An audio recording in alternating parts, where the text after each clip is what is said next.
one of the things that I have kind of tried to commit to on the other side of the journey that I've been on is like, hey, be compassionate with the failures in the Bible because that's you. All right, this is Mike Cosper. We're lucky to have him on the podcast. I joke around here in a bit with him about being intimidated by him because he's top notch. His book that we're about to talk about, wonderfully put together. In my opinion, he also brings great insight about what's behind the beauty and ugly seen in churches. I mean, the churches are made of people, so there's going to be both of those in it. I do think the temptation's universal, and I think it's just kind of part of human nature that we want to be able to gather around personas, whether they're pastors, whether they're political leaders, whether they're celebrities. It's how we're wired.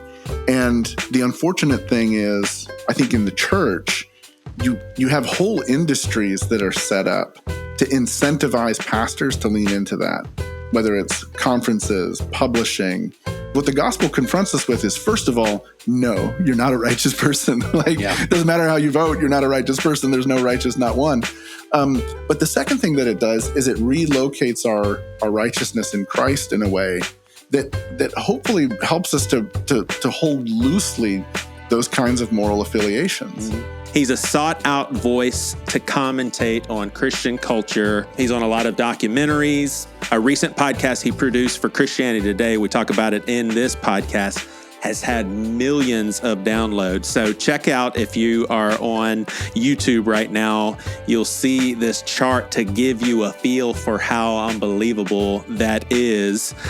You are in the top 1% of biggest podcasts if you have around 4,000 downloads after 7 days. Now, a normal podcast like that would probably see 200 downloads added weekly once you hit 4,000. We're talking millions of listens. That is pretty abnormal. It's almost as though what he's describing is Jesus bottling up every tear, gathering up every tear.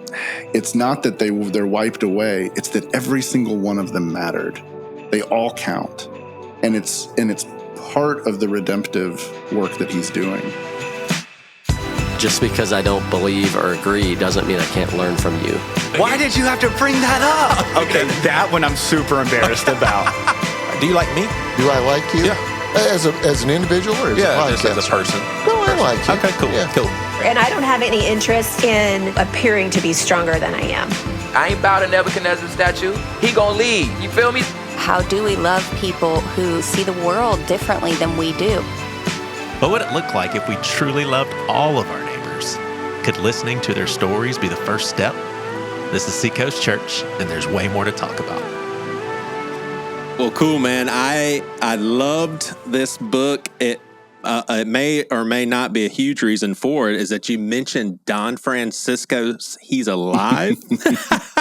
There's a level of Christian culture where there's like some resonating, but then there's a whole different level. And I'm like, Don Francisco? I didn't know anybody else listened to him.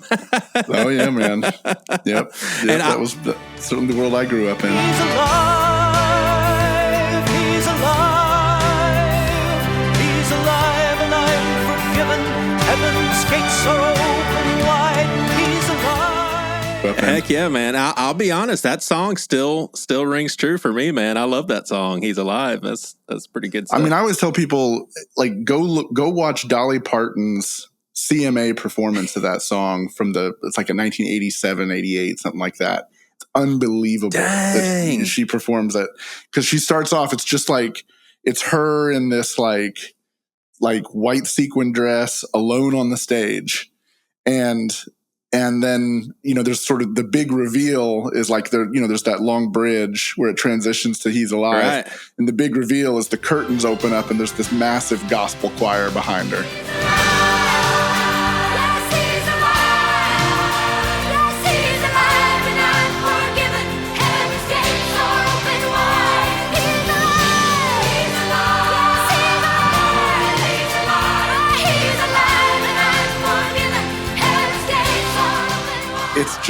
It's awesome. It's kind of mind-blowing. Wow.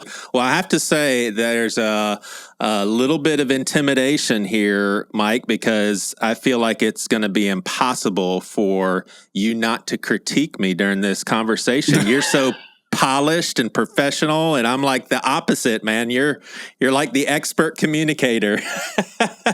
I am edited. I am thoroughly edited. That is the secret. That is the trick. There you go. We'll get into this a little bit more later, but the rise and fall of Mars Hill, it's funny having listened to that whole PodQ series. I don't know if that's a word, but I like it. I couldn't help but to hear your voice through this whole reading of the book. I was like, yeah, I'm hearing Mike Cosper's voice. Did I hear correctly that millions have listened to that podcast?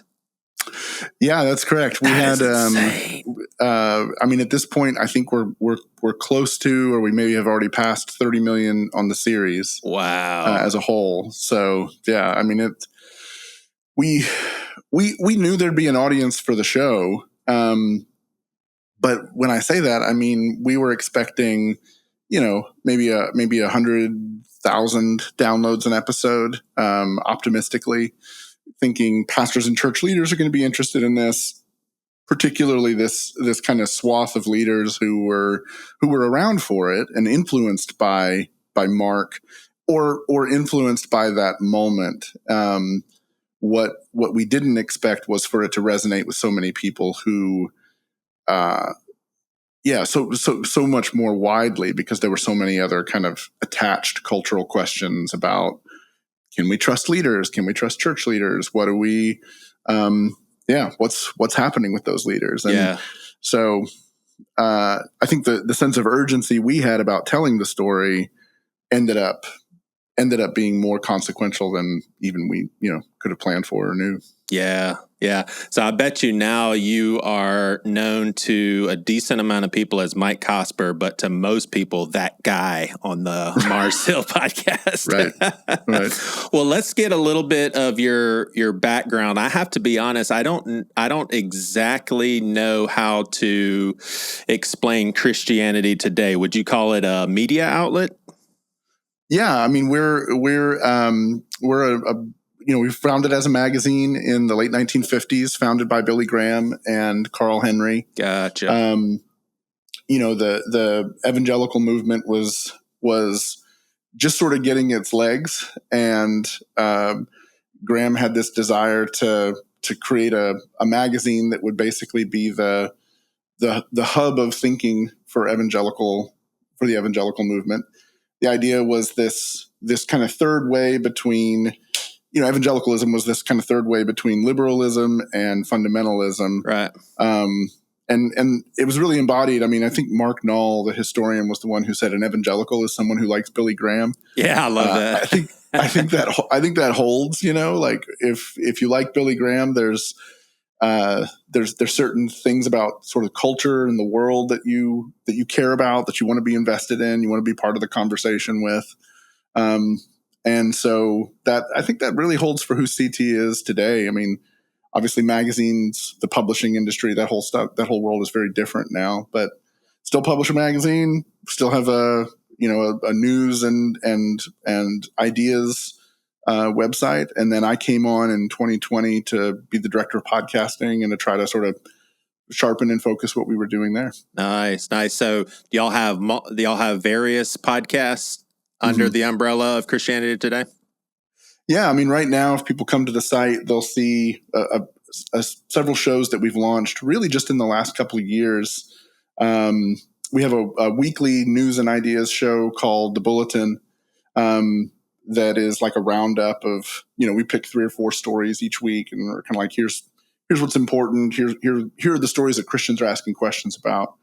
Our editor-in-chief has a podcast, The Russell Moore Show, where he interviews newsmakers, politicians, theologians, writers. And then we've got one show your listeners might be interested in, Charlie Peacock, who is kind of a Christian music legend going back to the 1970s. I've been working with him for the past year on a show called Music and Meaning that I'm really proud of. And, the first episode is about about the day he discovered Switchfoot and signed him to a major deal. But he's done podcasts. He did one a couple of weeks ago where he reunited the production team that did Amy Grant's Heart in Motion record. He was one of the writers and producers for that. That's cool. So those 5 producers were sitting around the table having a conversation about that album 40 years later. If you can believe 40 years later. That is insane, man. So yeah, that's a great show that I think, your folks might want to check out. There's another great show called Being Human with Steve Cuss, which is a show about spiritual formation and leadership. And Steve's great. He's Australian. He's a kind of wonderful weirdo. He hypnotizes chickens, which he describes on one episode. This is a thing. I didn't know it was a thing, but it's that was not a joke, and it wasn't an analogy to anything else. He hypnotizes chickens. You can actually go to YouTube and look up Steve Cuss hypnotizes chickens. And you'll see him do it. It's absolutely wild. I think to some people, you just wrote off any possibility that they're going to check out any of the podcasts you just mentioned. Dude, you and I could, I'm sure, talk for hours. I mean, Charlie Peacock, I haven't heard that name in such a long time. I've talked to him before on other podcasts, but I just made arrangements for Michael Sweet to come on the Seacoast podcast. We get to reminisce about glam metal and all of that. So I wanted to ask you a little bit of your background and how you grew up, but I will give you a head start for our listeners in your own words, and I just thought this was absolutely wonderful. I grew up watching the ministry of Billy Graham, saw the rise of Bill Hybels and Rick Warren, played guitar in churches that were fighting the worship wars, and watched bands like DC Talk and Jars of Clay become cultural forces to reckon with both inside and outside the church. Jerry Falwell and James Dobson were heroes in my home. My parents' churches supported and sometimes led the conservative resurgence in the Southern Baptist Convention. A reversal of decades of theological drift. I walked aisles to dedicate and rededicate my faith, was part of trust falls and games of Chubby Bunny, took part in events with names like Mega Worship, saw holy laughter and holy barking up close, signed purity pledges, and considered kissing dating goodbye. Just like that, for a lot of our listeners, we can move on. They're like, okay, I get his background, but I got to ask you. There were a couple of things that were over my head. What's the worship wars? What are you talking about? I didn't get that one. Yeah, so the worship wars were the years where the church battled over the hymnal. Like, are we gonna stick with the hymnal, piano and organ, or are we gonna bring, music? We're gonna bring rock bands into the church. I mean, I remember the Sunday where special music, the first special music performance of Stephen Curtis Chapman's The Great Adventure. Yeah, and you had a whole segment of the congregation get up and walk out while that was being played. It was just too scandalous. Yeah, I mean, we were in the thick of it. Gosh, yeah. For all of my, I mean, I want to say there was probably a good 5 or 6 years where Monday nights during the summer was Christian skate night, and I want to say for every single year, The Great Adventure, that was the last song. And once they started playing it, we were all disappointed because Christian skate night was wrapping up, but we were also like, whoo, yeah. Actually, my brother and I were not. We were too cool. We were into the metal and all. We thought Stephen Curtis Chapman was kind of, we were too cool. He was too lame for us. But that wrapped up every single Christian skate night. And then the holy barking. I'm familiar with the holy laughing. Is the holy barking? Is that just what it's called? It's exactly what it sounds like. Yeah. It is. So this was a thing that came out of, if you've ever heard of the Toronto Blessing, the Toronto Airport Vineyard, that was kind of a third wave charismatic thing there. I was at a church one time that had been kind of impacted by all of that, and people would make animal sounds. I mean, it was like a big part of it. Laughing and barking was part of it, and enough said. I don't know what to add. I saw it. I did not go back. It was quite remarkable. Once was enough.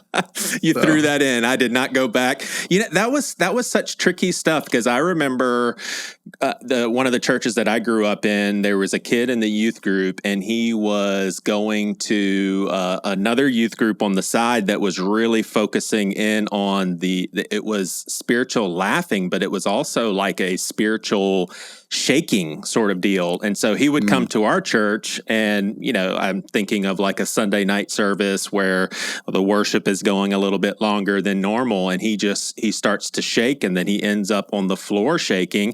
And we're a charismatic, very Pentecostal church, but it was even too uncomfortable for our taste. And I remember being in such a weird, like in my mind, I was like, what's the right thing to do? Because I don't want to doubt that it's, you know, I don't want to say it's not the Holy Spirit, but at the same time, it's a distraction. It's kind of freaking people out. But I remember the elders kind of walking them out and saying, hey, you can't do that stuff. That's, yeah. No, I mean, it's, and look, I mean, some of the people I knew who were connected to all of that were just incredibly godly people. But it was weird. Yeah. So. Yeah. So would you say Land of My Sojourn, would you say that it was kind of birthed out of a faith crisis? Would you go so far as to call it a faith crisis? Yeah, I think so. I mean, you know, there's a lot of, what's interesting is when you go through something like this, you come to find out, like, this is, in fact, one of the reasons why I think the book matters is because I think it's a pretty common experience for a lot of Christians, kind of this midlife, various ways you end up there, but you end up at a place where you go, faith as I knew it and understand it doesn't make sense anymore. And I you know, is it me? Is it the faith? Like, how do I navigate this? And, you know, some of the classic language is like the dark night of the soul.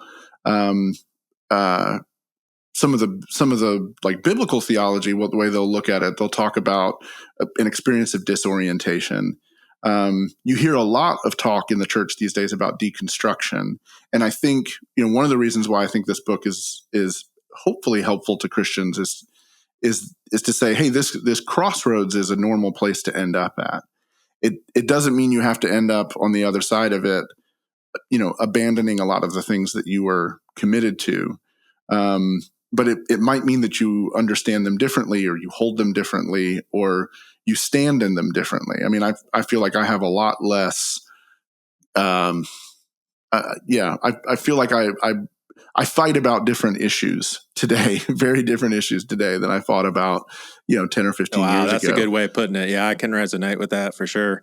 Yeah, and what's interesting is I feel like it. For me, that season was very scary, but on the other side is way less fear than I've ever walked through my Christian faith, which is kind of neat. Like the whole perfect love drives out fear. I feel like I am living that. All right, so you're the professional storyteller, so I'm going to give you a challenge. Summarize this book as quickly as you can, because I want to dive into a lot of the meat of it. But give our listeners, and it sounds like, and I did want to ask you this, like your faith crisis, would you say that it was based a lot on how the church was operating within the same polarity that the world was being known for? Yeah, that's an interesting question. I mean, I think that, I think it's really important. One of the things I try to do in the book is take as much responsibility for my faith crisis as I can. Because it's as much about the expectations we carry as anything else. Yeah. You know, so the gist of the book is my background. I was a pastor for 15 years, helped plant a church in Louisville, and, you know, listeners of the Rise and Fall of Mars Hill might find it interesting in the sense that, like, our experience was similar to the Mars story. We had this. We were not as meteoric. We were not as influential nationally, but we were a church of, you know, by the time I left, we were a church of almost 4,000, 4 locations. We had this thriving music ministry. We were planting churches, running a church planting network. I mean, the parallels are numerous. Yeah, the indie bands coming in. That's right. When you were naming those bands, I was like, wow, I would have loved to have checked out Grizzly Bear. Holy cow.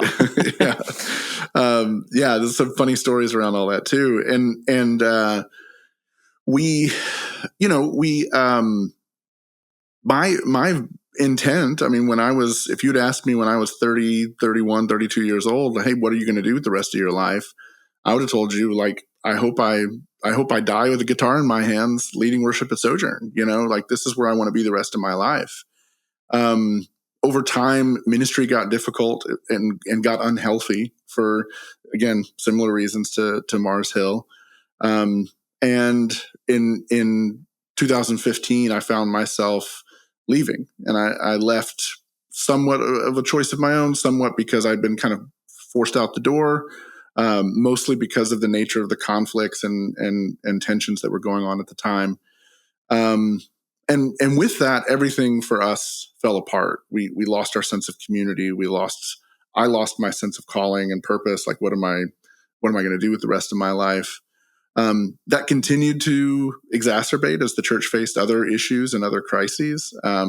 There were a lot of cultural tensions going on around 2016, 2017. People may remember some of those. I don't remember that. And so that exacerbated a lot of it. And it sent me on this journey going, hey, well, what do I believe and what matters anymore to me? And so the book is really about finding grace and finding myself, in a sense, kind of coming home on the other side of that. And I'll say this as well, like throughout the book, I parallel my journey with what I found in the story of Peter and Elijah, but mostly in Peter, who really, when Peter is going to Jerusalem, really right up until the Garden of Gethsemane, Peter has very grandiose dreams for his life and for who Jesus is and what it means for him. What he discovers at Gethsemane and afterwards is deeply disillusioning. And that's why I argue, like, man, disillusionment, the death of your dreams, like, that's a normal part of the Christian life. Mm-hmm. Yeah, for sure. I love, you say, the scene outside Caiaphas's house that night where Peter denies knowing Jesus is both a lie and a truth. On an empirical level, of course, he knows Jesus. On a deeper level, he doesn't know this Jesus at all. A complicated denial. I love how you weaved all of that in. I did want to give your friend some props who was with you at the Garden of Gethsemane. I was like, dude, if we could add another gospel, your friend needs to write it. This was moving. He said that your friend said Jesus was alone and we were never alone. That's what this place means. Is your friend like an emo kid? Like just could drop to a deep level all of a sudden? That was beautiful. Well, it's funny. He's shared the story since then. So I'll name him. It was actually Mako Fujimura who said that. He's a visual artist and a writer. His book, Silence and Faith. Gotcha. That makes sense. Yeah. And he was, he was going through a similar journey in that time that I was. I didn't know it. Like, I didn't know where he was at the time. We kind of compared notes much later, but yeah, I mean, and yes, Mako, I would certainly welcome Mako writing another epistle for us. Hey, if one part of your story, maybe to a lot of people, the detail isn't really relevant. I just had to know, though, when you were going through the narrative, and I will say you really did a good job keeping it as respectful as possible to your church, your former church community, and at the same time being straightforward. But there were parts in there where I was just like, were they just... And Mike, all joking aside, but were they just being completely dishonest to you? Like there was a part in the book where I think you were asking some clarifying questions. They're presenting an org chart, and you're like, well, how are they presenting an org chart when I wasn't even a part of these conversations? And they're just like, oh no, it'll all make sense, sort of thing. And there were some other things that you wrote down, and I was like, they're just basically telling you lies to make themselves a little more comfortable with. I mean, is that accurate? Man, you're like, Joey, dadgummit. Yeah, I understand. No, you're fine. No, you're fine. And you don't have to edit this because I think it's a fair question. Joan Didion has this great line where she says, we tell ourselves stories in order to live. Right.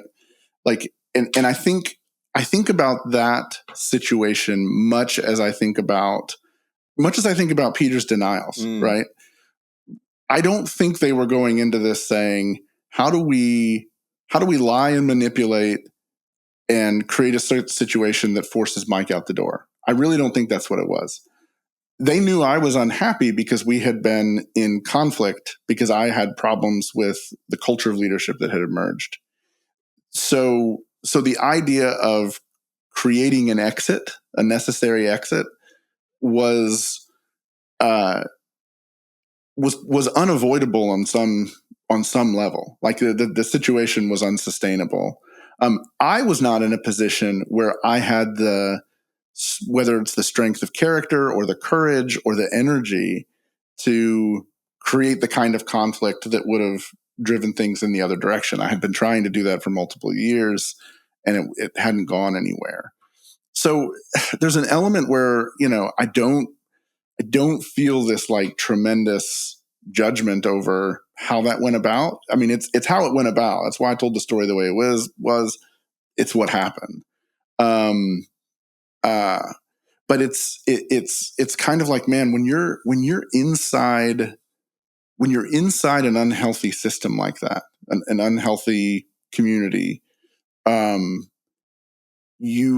a lot gets rationalized in interesting ways. And again, it's not that they're lying. It's not that it's, the extent to which all parties involved had the same goal of getting me out the door. Sure. I don't know. Yeah. It's hard to say. And I want to be compassionate to that. I mean, I think a lot of the people who were involved in leadership decisions at the time were believing what I had believed for a long time, which was this idea that we're one conversation away from getting things healthy. And so I was the squeaky wheel at the time. It's like, well, let's alleviate this conflict, and then in the peace that will follow from removing that conflict, we can create a healthier situation for the church as a whole. I think they really believed that, and I know how that feels, because I had been part of those conversations with other people previously, and in good faith thinking, we're stuck. Yeah. This is where we are. Yeah. We got to get through this conflict. If we can get through this conflict, we might on the other side of this have a chance at getting things healthy. Yeah. So. It just popped in my head as you were talking in such a peaceful, understanding manner of your former community. I feel like that is a common thread, and I can speak to personal experience, common thread amongst people who have gone through a faith crisis, church crisis, whatever you want to call it, and have remained in the faith is a very grace-filled posture towards everyone. And I think it has to do with our eyes being wide open to the wickedness in our own hearts and seeing just how similar we are to all the other people that we want to judge and look down on. But that's, a compliment to you. I think so important. It's good to hear from people on the other side of it, because I think that if you land on a healthier place on the other side, it's going to be more graceful and understanding and all of that. I mean, isn't it a peaceful place to be too? Doesn't it just feel better? Yeah. Well, I think the great temptation in a crisis like this, a crisis of faith, is to come to the other side of it and go, well, it was all bad, actually, right? Like, because the reason it hurts so much when things fall apart is because of how meaningful it all was to you, the community, the religious experiences, the worship encounters, the intimate encounters with God. And so the great temptation is to look back and go, well, because these people had malicious intent, or because this guy was a narcissist, or because of this, that, and the other, it was all bad. You want to chuck the whole thing out the window. And it's kind of like the lover that like takes all of the, it's like when Eliza Hamilton burns all of Alexander Hamilton's letters in the, the play. Sure. Hamilton.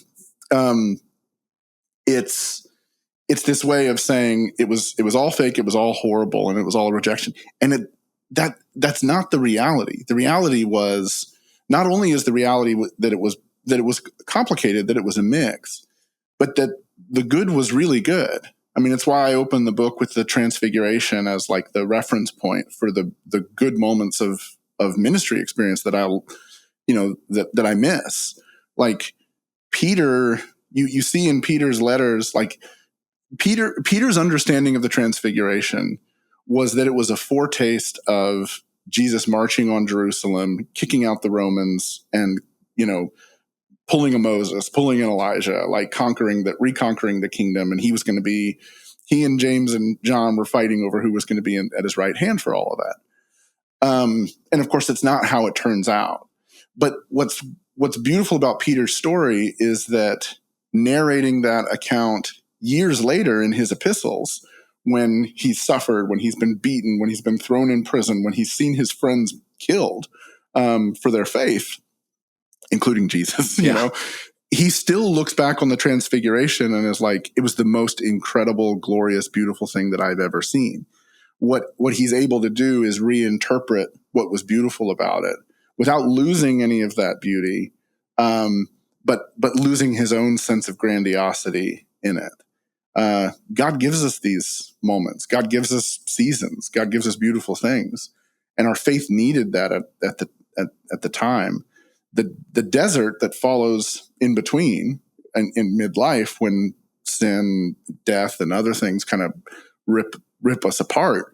That's a necessary part of that journey, and it's a good thing too. It belongs as well. Yeah, for sure. I have described it to people like this in my faith crisis that, gosh, I guess lasted maybe 2 or 3 years. There would be times when I was super scared, not really knowing what I believed, which made things even scarier. And I would feel out of nowhere. And I mean, I'm telling you, Mike, I didn't bow my head in prayer. I didn't posture myself towards the Lord or any of that, but just out of nowhere, I felt the most calming, peaceful, loving spirit. And I couldn't put it into any other words other than Jesus.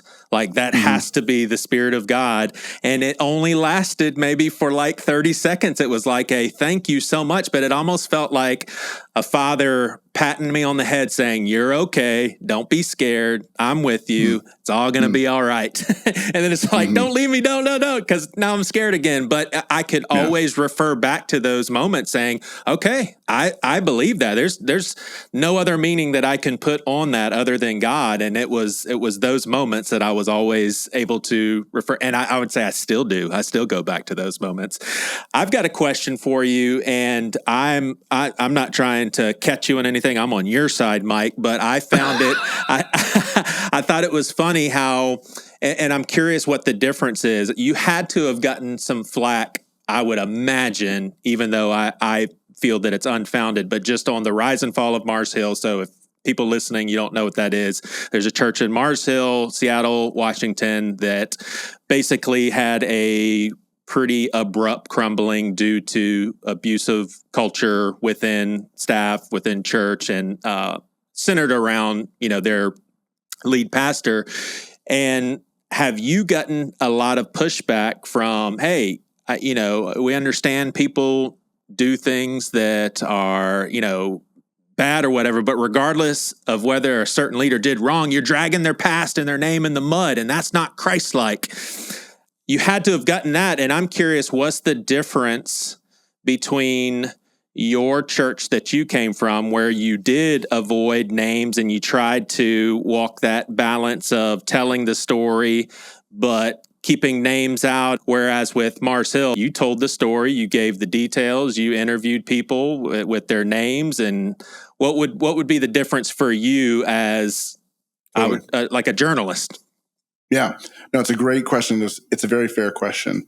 So the first off, one is that the difference between memoir and journalism, right? Like, this is my memoir. I didn't go report this, right? If I were gonna report the Sojourn story, I would have gone and interviewed 25 people, and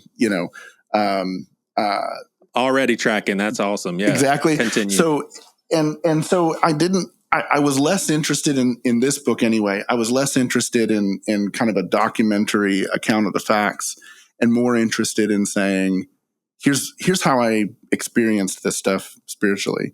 The other reason, and this is even more fundamental in some ways, is that, our lead pastor and our church, again, we were sizable, we had some influence, but it's hard to argue that we were it's hard to argue in particular with him that he was the kind of public persona where it makes sense years later to bring all this kind of stuff out. Mark Driscoll was on The View. He was, he was on morning shows. It was a front page story in the New York Times.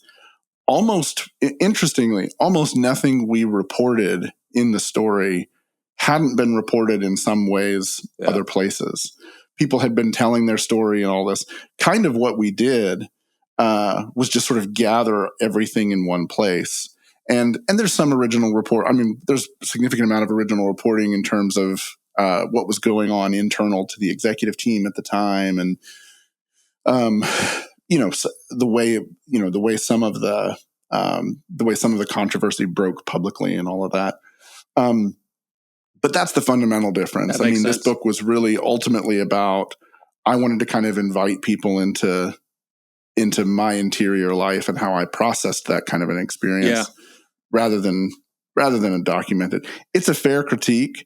Well, and I was even thinking too, like if you were to delve into names and specifics and all of that, I think it would be almost impossible for me as a reader not to read into, oh, Mike's still a little pissed at this, man. He's taking his opportunity to clear the record, where that wasn't what this book was about. This book was about your story and how you process life and how you've changed. It wasn't I got to set the record straight sort of book at all.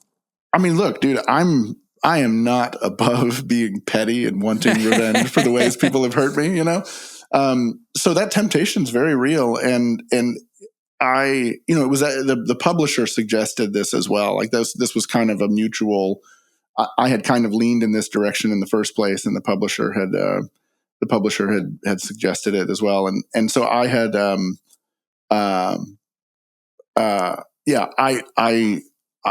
I felt really good about the decision, because it does safeguard, when you don't have the names in there, it safeguards you from wanting to be petty. Mm-hmm. And I'll say this, in hindsight, when the book gets published and you've got months away from it, because it's a long process and all of this, and you come back and reread it. I reread it a few months ago for the audiobook, which is coming out shortly. And I read through the audiobook, and my wife was like, so what did you think? Like, you haven't read it in months. Like, how does it feel? And I said, I got one line in there that was petty. Oh, yeah. I don't know that I regret it, but it definitely was petty. I love that you're not sure whether or not you regret it. Yeah.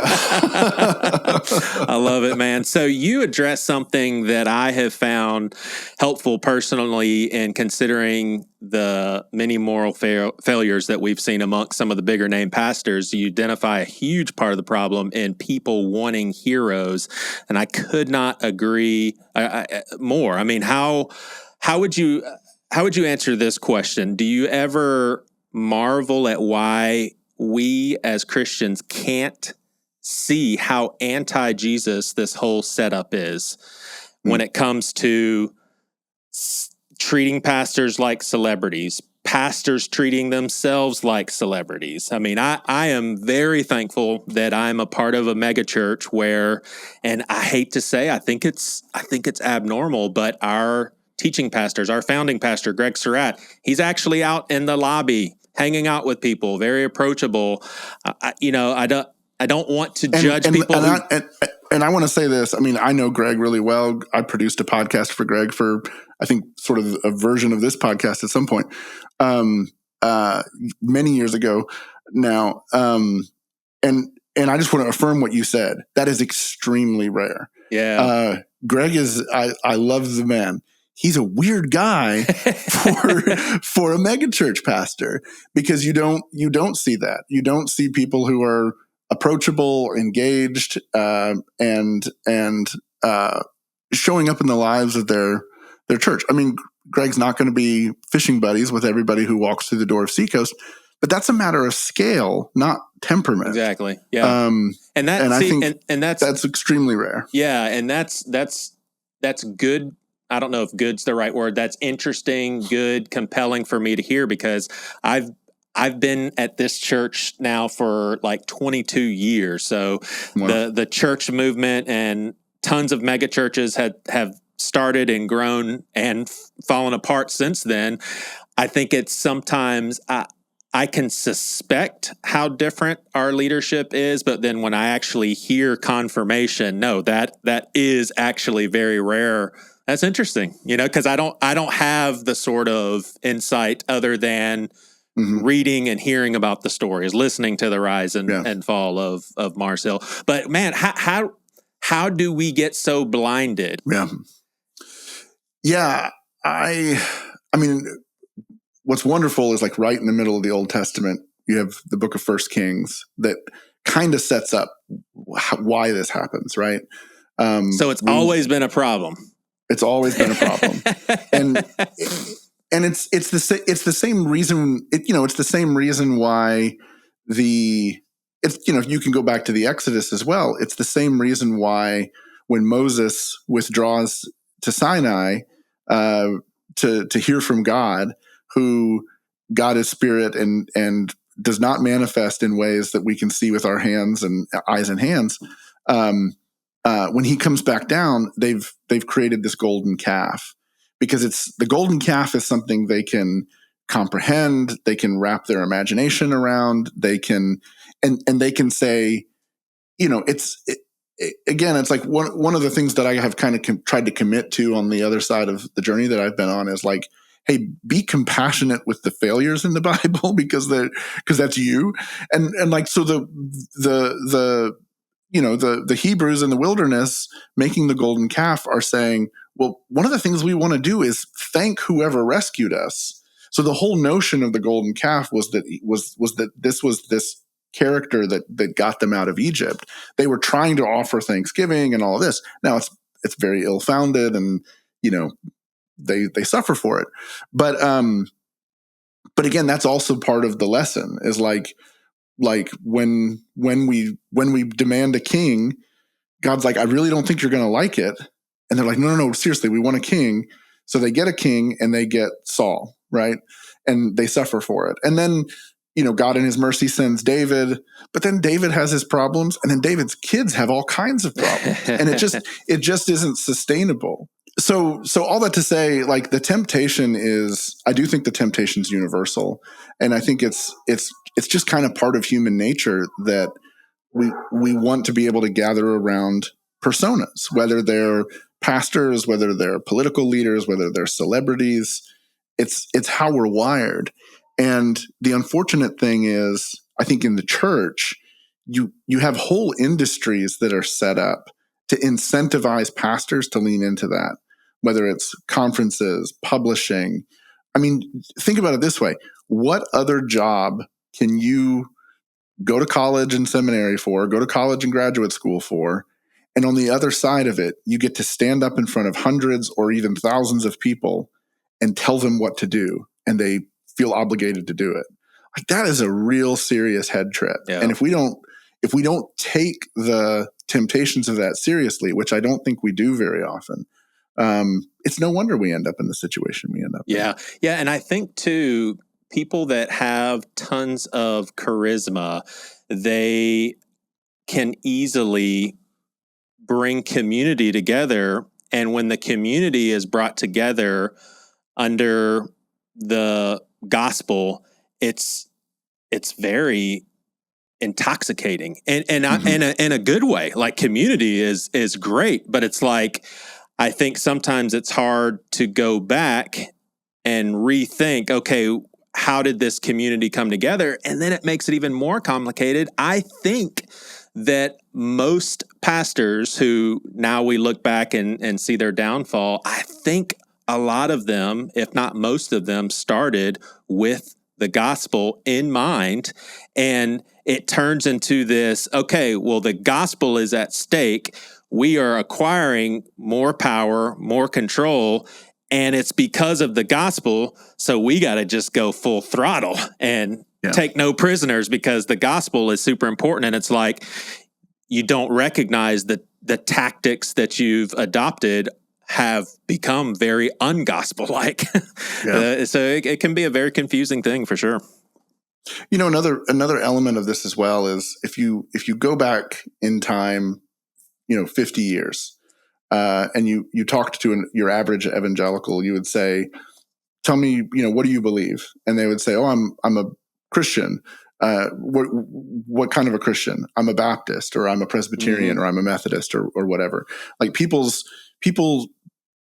rarely would say people's identification with a local church, a specific local church, was not necessarily as strong as their identification with their denominations. And so part of what happened is that, if you were a Methodist and you had a charismatic leader come through, the church might grow. But oftentimes, ministry wasn't itinerant, but sort of lifelong tenure, building a church around a personality, all of that kind of stuff, that didn't happen. People tended to sort of move from pulpit to pulpit. A charismatic leader would thrive in one location and then make their way to more prominent, influential congregations rather than, growth. All kinds of dynamics influence why that changed, right? Like the birth of the suburbs and mass transportation and everybody owns a car and blah, blah, blah. All that stuff changes. But part of what it does is it actually people's connection to the institutions get weak and to the denominations get weak, and they get more connected to not just the local congregation, but the individual, the person. Yeah, that's a good way of putting it. Yeah. That kind of empowerment is kind of, it's interesting. Because one of the things that you saw in the 80s and 90s, when there was like a moral crisis in Catholicism and the exposure of all of this abuse and stuff, there were a lot of people who through that left the Catholic Church. But there were far more who said, yeah, this is horrible, but I'm still Catholic. I'm still here, right? I need the institution to get better. I'm going to demand better from the institution. And, I think you could say the Catholic Church has not done a great job of proving that well. And I think that they've continued to decline because of that. But it is an interesting dynamic where you don't see that, for instance, with Mars Hill or some of these other churches where there's a big moral collapse. When the leader collapses, the whole institution falls apart because there is no institution. It's not built on the foundations that institutions are normally built on. There's no system to hold up when that individual leader leaves. And I think that's a massive disservice that pastors are doing for the future. If you're not building something that can survive a car wreck, then that's a real problem for the kingdom. Yeah. Yeah. All right. I got 3 more questions. You good with that? You're good. All right. I got plenty of time. Awesome. So in page 65, you say, we want a revolutionary. We want a fighter. We want a savior with a sword, not a cross, a pastor with a bully pulpit, a president who will shoot his enemies in the middle of Fifth Avenue. When I preached on, so this is you talking, when I preached on Ephesians 4 in the wake of Trayvon Martin's death, the backlash surprised me. A decade on, I think I understand it a little more. When your culture is steeped in fighting for what's yours against relentless threats, it can be easy to forget your neighbor. And in the name of fighting for what's ours, we can make strange bedfellows.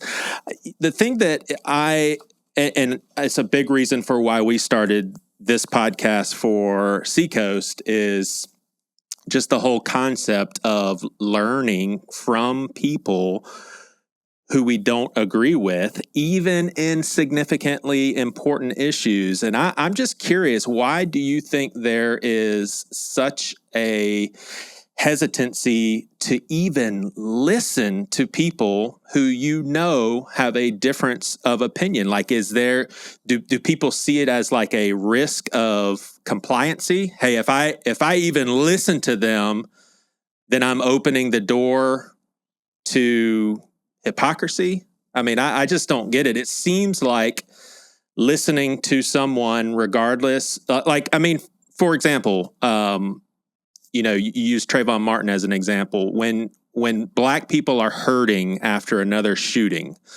no matter what you believe is the root of the problem, how would Jesus treat somebody who's hurting? Seems like you would listen and try to understand. Why is that so hard for people? Please give me the answer, Mike. Yeah, gosh. I mean, it's a tough question. Okay, so if we had to get to root causes on something like this, I think one of the root causes is that we've moralized our politics in really powerful ways, and we kind of moralize everything. And so when I say politics, I mean that in the broadest sense. In the next 4 months, you are going to hear over and over and over again, this is the most important election of our lifetime. And you're going to hear it from both parties for very different, conflicting reasons. When you've escalated the stakes like that to the point where it's always brinksmanship, and here's the thing, if you Google the phrase most important election of our lifetime, you're going to find headlines going back to the 1960s and the 1950s. You know what I mean? Cool, it's over and over and over again. That's been a headline. And so I think like when we create this kind of brinksmanship constantly, and when you moralize those electoral choices, part of what it does is it leaves people in a position where there is this interesting threat, this sense of threat that comes from listening to a neighbor or listening to somebody who disagrees with me, because what it threatens is not just it's certainly not a political platform or agenda. What it threatens is my sense that I'm a good person. I'm a good person because I believe in certain things and I vote a certain way and I want to see certain kinds of outcomes. And you can enumerate that in all kinds of ways. When something comes along that confronts it, and I think Trayvon's death was one of those things, it was kind of earth-shattering for a lot of people. Like whatever you believe about guns, whatever you believe about race in America or whatever else, like a 16-year-old kid died here. And the kid was agonizingly innocent. He had done nothing wrong whatsoever. Even just like some folks will hear that and go, well, no. It's more complicated than that, right? And we look for ways to complicate it because our sense of moral righteousness, by being on the right side of that argument, for whatever reason, feels threatened. And so I think that's ultimately the thing. And I think that like part of the way the gospel is powerful in this conversation is what the gospel confronts us with is, first of all, no, you're not a righteous person. It doesn't matter how you vote, you're not a righteous person. There's no righteous, not one. But the second thing that it does is it relocates our righteousness in Christ in a way that hopefully helps us to hold loosely those kinds of moral affiliations. Mm-hmm. And it's like it's an unbelievable opportunity as Christians, abandon that sort of affiliation. Like I don't have any problem with someone considering themselves a Democrat or a Republican, but man, we get to be first and foremost in God's kingdom. Like that seems very compelling and like really good news. And so many people don't want to do it because they have paralleled morality with their political party.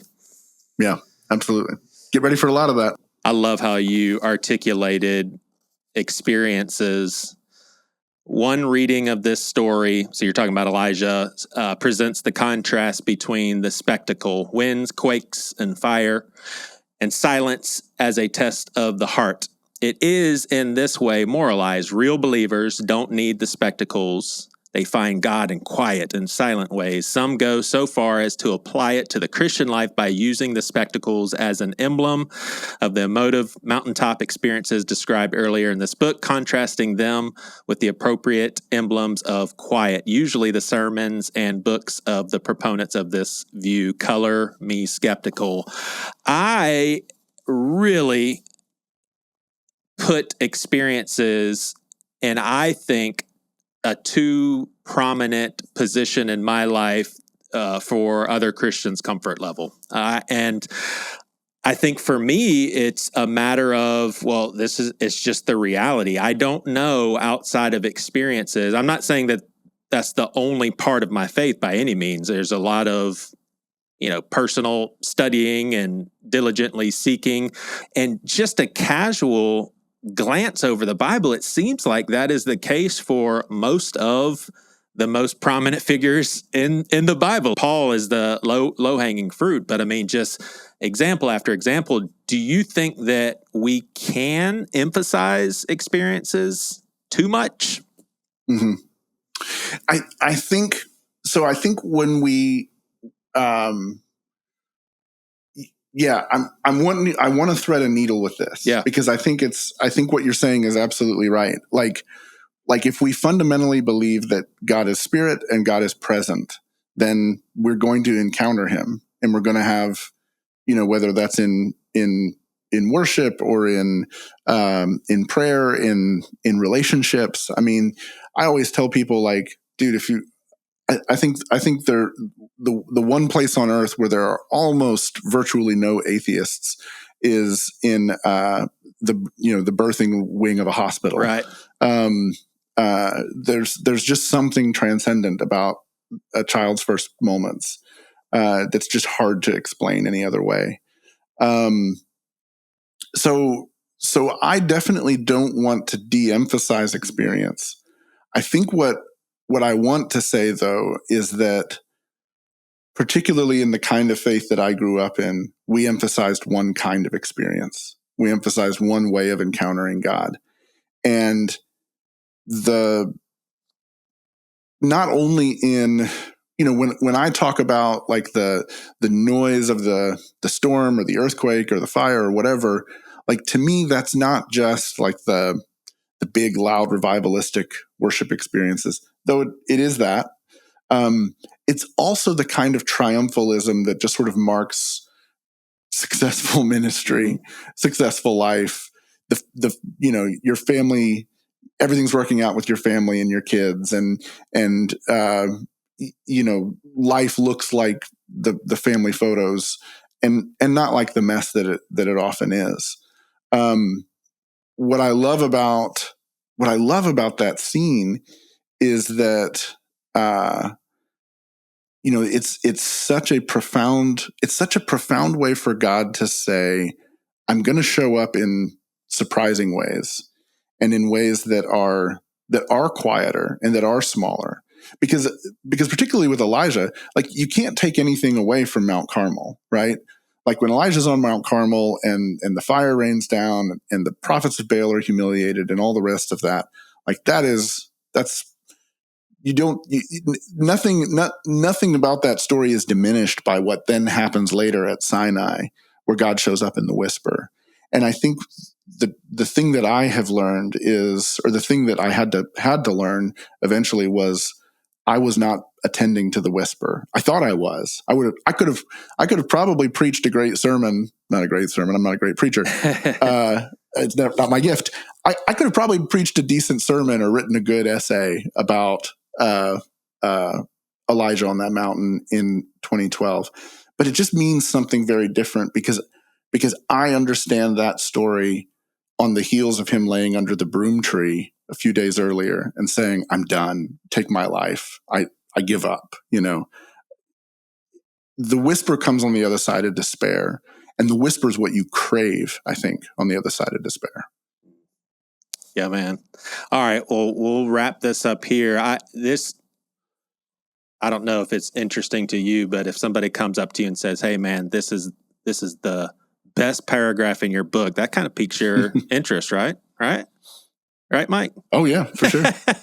I love this. You say the fact that suffering is worth it, that we endure it for a promised future, should never be spoken glibly.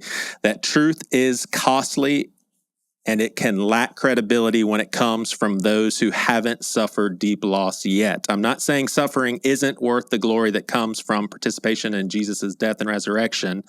I'm saying we should never rush to that future fact without weighing the agonizing reality of present suffering, whether it's the physical punishment of persecution, the burdens of chronic disease or cancer, the sting of death, or the trauma of spiritual and physical abuse. Suffering carries people into deserts It robs us of sleep. It creates gaps of incomprehensibility between us and those we love. Suffering leaves body and soul weary, restless, searching desperately for home. And why is it so important to embrace it? We want to get out of it, Mike. Why do we need to embrace it? Because I think the resounding message of the Bible is that God meets us in it. Ultimately, the story of the gospel, there is this long tail to the story of the gospel that is this day where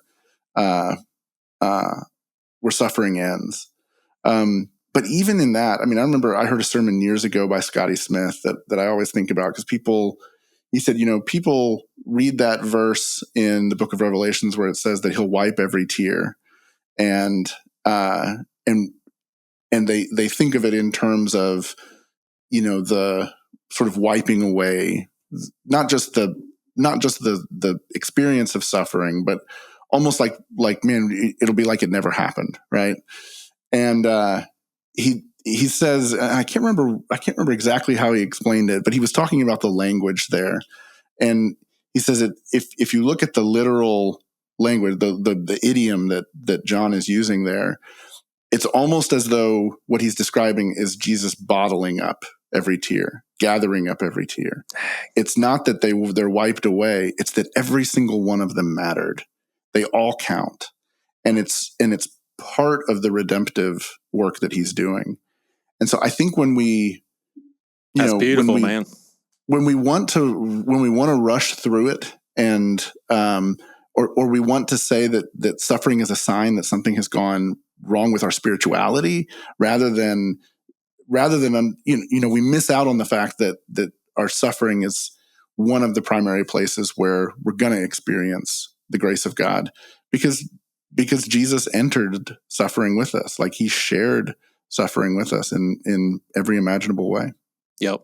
All right. I do have some beef for you. You said the multi-site church was the hot idea in the late 2000s, and it had been on our radar for several years before we decided to try it. I'm convinced it's one of the keys to understanding what went wrong at a lot of our churches. What's up, dude? Come on, man. I'm obviously joking. Do you think that multi-site as we know it eventually goes away? I don't know. I think multi-site as we knew it has gone away. Oh, tell me more about that. I don't want to get too technical with it, but like multi-site as kind of this monoculture where each congregation looks the same, they function the same, they play the same video every week, all of that. Like, I think much of that has already begun to transform. You've seen a lot of large multi-sites become more functionally diverse, even if they're still doing video sermon kind of stuff. They're becoming less built around individual personalities. Ministry has to be empowered locally, I think, for not just for the health of the leaders, but also for the health of the churches. But truly, I mean, when it first appeared, it was really built around multiplying the culture around a single location and a single leader. That stuff has faded pretty significantly, I think. But in a lot of ways, what you see now with multi-site looks more like, a sort of modern version of parish ministry from 100 years ago. I think it'll continue to iterate. I think the temptations of celebrity are going to keep pulling at it as well. Yeah. Yeah. Has anybody asked you? Well, I'm sure they have. Are there any plans? In fact, Pastor Greg and I were talking about this last week. Are there any plans to do a rise and fall of a different church? No. I'm glad you asked. No, genuinely. I mean, it's not to say that it could never happen. There are other stories that we've been approached about, or other stories that I'm interested in that at some point, maybe we'll look at them. But in a lot of ways, I feel like we said what we needed to say in the rise and fall of Mars Hill, and we kind of sparked a conversation. I'm wrapping up. I've got a series right now. Some of your listeners may be interested in, called Promised Land. We've got 2 episodes to go on that. There's 4 episodes already out, and it's about Israel-Palestine conflict and the origins of that, and some of the theological questions attached to that. And I was in Israel a month after the war started, and dang, a month after, wow. Yeah, it was wild. I mean, we went to the Gaza envelope, we went to the West Bank, we talked to Jews, Christians. We talked to one of the clerics at Al-Aqsa Mosque. Dang. It was a wild time. Like we sheltered from rockets in Ashkelon, like in the middle of it. So you'll hear all that on the show if you're interested in that. So I'm interested in other stories right now, and we've got another one that we're starting production on, and I can say more about that down the line. But this one wraps up this month, and then the next one will probably be coming out in I think September. We're looking to launch the next one. That's cool. Yeah, and we'll have all this stuff in the show notes. So thanks for all your work, Mike. Thanks. It's been an honor. Thank you. Yep. Yeah, no, I'm grateful to be here, and thankful for what Seacoast is doing. Yep. We'll see you. You've been listening to the Things You Won't Hear on Sunday Seacoast podcast. In the show notes, you'll see a link to our Facebook group page. Also, we'd love for you to consider subscribing so you get these episodes downloaded right when they come out. Thanks so much for listening.